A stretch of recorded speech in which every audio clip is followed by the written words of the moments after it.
What's going on, everybody? How y'all doing?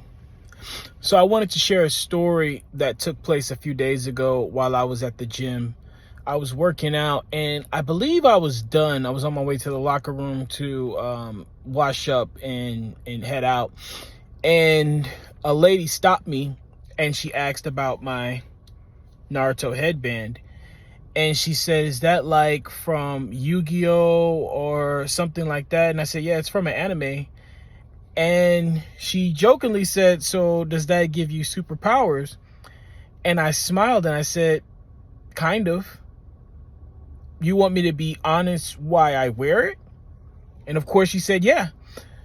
So I wear my Naruto headband when I'm working out, when I'm in the supermarket, at any time that I need to remind myself that the expectations that the world has put on me don't matter. The limitations that they have tried to embody me with, I don't have to accept. If you ask me what Naruto is about, that's what it represents. It represents that no matter the limitations or the expectations, the area, whatever you want to call it, that the universe has said that you have to be, you don't have to accept that. From his birth, not from his birth, but from the time that the Nine Tails was put into Naruto, the entire village labeled him a villain. The entire world labeled him a threat. And anyone and everyone that came across him either wanted him to join their side or wanted to destroy him because of the power that he had. Or they wanted to take the power from him to use it for themselves. Naruto didn't accept these things. If he would have accepted that he was a villain, he would have been the head member of the Akatsuki, or at least one of the members from the member, or he would have made his own Akatsuki, his own league. He decided that not only was he still going to stay in the village, not only was he still going to be a good person, a person of virtue, a person with integrity, a person with morals, he decided he was going to be the head of his village. And spoiler alert, stop the video now if you don't want to hear this, he accomplished those goals. That's why I wear this headband, especially while I'm working out, because if you go to the gym and you just exercise, I'm not knocking you, right? That's cool. Everybody has their own reason and goals for going to the gym. I don't go to the gym to exercise. I go to the gym to work out. There's a difference. If you don't know what the difference is, hit me up in my messages and I'll explain it to you.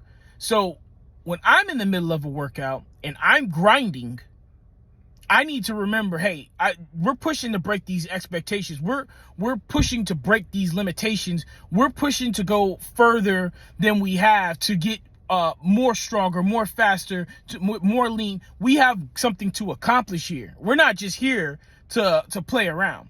So I told her, in so many words, well, not in so many words, in exact words, I told her, they tried to make Naruto stay in his lane. Like, you stay in your lane, that's your lane. And Naruto decided to say, all of these are my lanes. And matter of fact, this is my highway. And if you don't want to get any smoke, then get off my highway. That's how he took it. And that's how I take it. Nah, don't tell me to stay in my lane. I don't have a lane. I have a highway, and every lane on this highway is my lane. And I'll be in any of these lanes I damn well choose to be in at any time I damn well choose to be in. And if you don't want a problem, then you stay out of my way and get off my highway.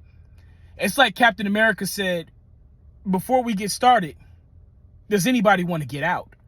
Like, this is your chance to hey, if you don't want no smoke, if you don't want no problems, you should get out of the elevator right now. You should get off the highway right now. You should get off the track right now before we start, because just so you know, I came to be Hokage.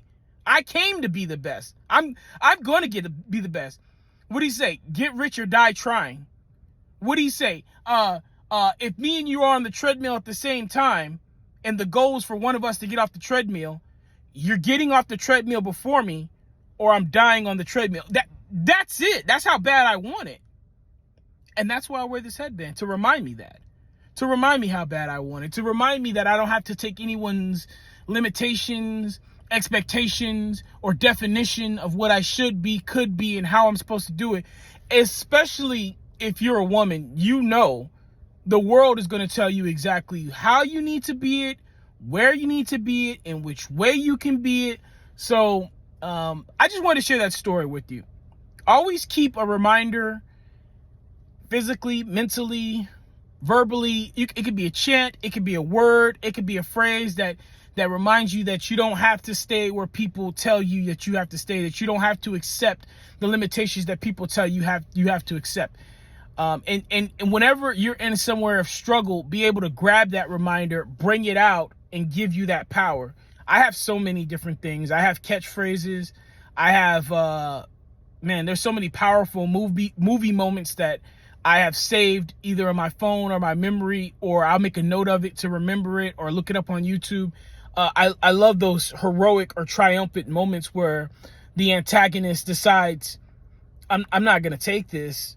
I'll share one with you because I don't want to make this video too long, but, quotes, books, comic books, videos, conversations with people, pictures, songs. Man, you could get so much power from music. But I'll share one movie with you that gives me so much inspiration, so much power when I'm feeling weak. It's from the movie called Interstellar. And during this movie, again, spoiler alert, right? Cooper is trying to get back to the space station, and Dr. Manhattan has locked him out. He's going to take over the space station, but Dr. Manhattan doesn't know the protocol to get back on the space station correctly. He ends up getting on it incorrectly, blowing the hatch, and starts making the space station fall toward the planet. It's about to blow up. If it hits the atmosphere, it's going to break apart.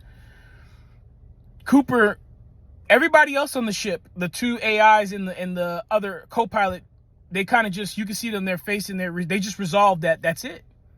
It's over. We're dead because we can't get back to the space station.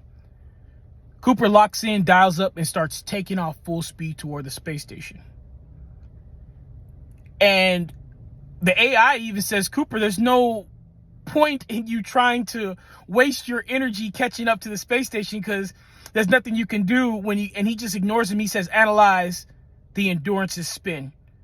And the co-pilot said, what are you doing? He said, I'm docking. Right there. Those words.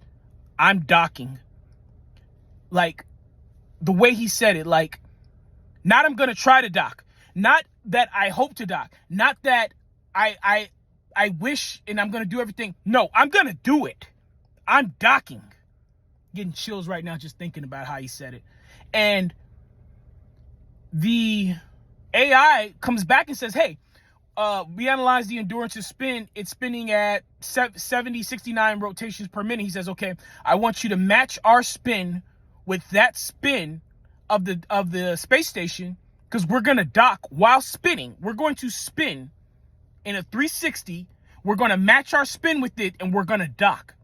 The calibration, the athleticism, the concentration, just the all-out, for lack of a better word, heroism that it takes to be in that moment and execute that. I admire that. And then the AI tells him something else. The AI says, Cooper, that's impossible. Cooper does not accept it. I love this story. Everybody on the ship has decided to die. They're done. They decided to give up. We have to find something else to do. We're going to have to live on this other planet because we can't get to... Cooper has not decided that. He has not accepted anybody else's definition of what reality is supposed to be. He's still going to create and shape reality to what he wants it to be. So the AI tells him that's impossible. He says, no, it's necessary.